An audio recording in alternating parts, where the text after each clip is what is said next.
እንግዲህ ዶክተር ብዙ ጊዜ ከሰው ኃይል ማኔጅመንት ጋር የሰው ኃይል አጠቃቀም ጋር ተያይዞ ምሳሌ ከሚደረጉ መሪዎች አንዱ ነዎት እርስዎ።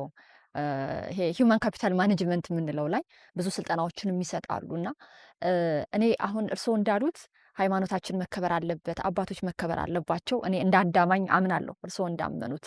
አስተዳደራዊ ጉዳዮች ክፍተት ሲኖሩ ደግሞ እርስዎም እንዳነሱት እንደ እርሱ አይነት ባለሙያዎች ደግሞ ሀሳብ መስጠት አለባቸው ብዬ አስባለሁኝ እና በተለይ ይሄኛው የሰው ኃይል ጋር ተያይዞ ያለው የማኔጅመንት ጉዳይ እርስዎ እንደው ስፔሻላይዝ ያደረጉበት የራስዎ ብቻ የሚመስል ጉዳይ ስለሆነ ትንሽ ሀሳብ ቢሰጡ ከጥናቱ ጋር ማያይዘው ከፋይናንሱ ጋር እንዲህ አይነት ነገር አስተዳደራዊ ትንሽ ገባ እንዲሉልኝ ጨቀጨቅኩት መሰለኝ።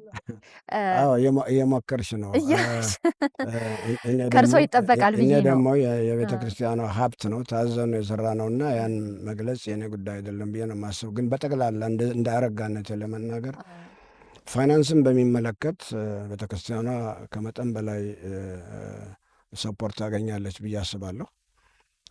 ምዕመናን ሁልጊዜ እጃቸው የተፈታ ነው ብዬ አምናለሁ። ግን ቁጥሩ እየበዛና አገልግሎቱ እየበዛ ቤተ ክርስቲያናት የበዙ ካህናት ቁጥራቸው እየበዛ በሚሄድበት ጊዜ ያን ሂደት ስራ ላይ ለማዋል ገንዘብ ያስፈልጋል። ለዚህ ነው አንዳንድ ቤተ ክርስቲያን ላይ እንደምናያቸው ሱቆች አሉ፣ አጥሩ ጥግ ላይ ምናምን አለ ምናምን እና አንዳንዱ ክርስቲያን ያደርጋል፣ ትክክል አይደለም ለምን ነው የሚደረግ ይላሉ። አንዳንድ ጊዜ ደግሞ ትክክል ነው ብሎ የሚያስብ አለ። ግን ለምንድን ነው በሚባልበት ጊዜ ትክክለኛ ከሆነ የገቢ ምንጭ ለመፍጠር ነው ከሆነ ቆንጆ ነው።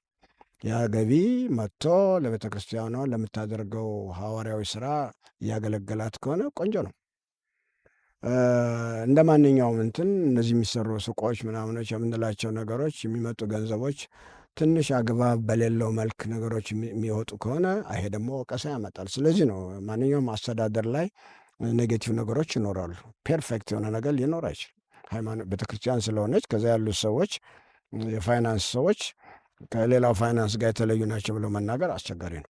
ኦኬ እና እሱ አለ። ሰውን በሚመለከት እዛ ውስጥ የሚቀጠሩ ሰዎች የሚያገለግሉ ሰዎች አንዳንዱ በፈቃድ ይሆናል የሚያገለግለው፣ አንዳንዱ እንደዚሁ እና እነዚህስ ስነ ስርዓት ባለው መልክ ነው ወይ የሚቀጠሩት?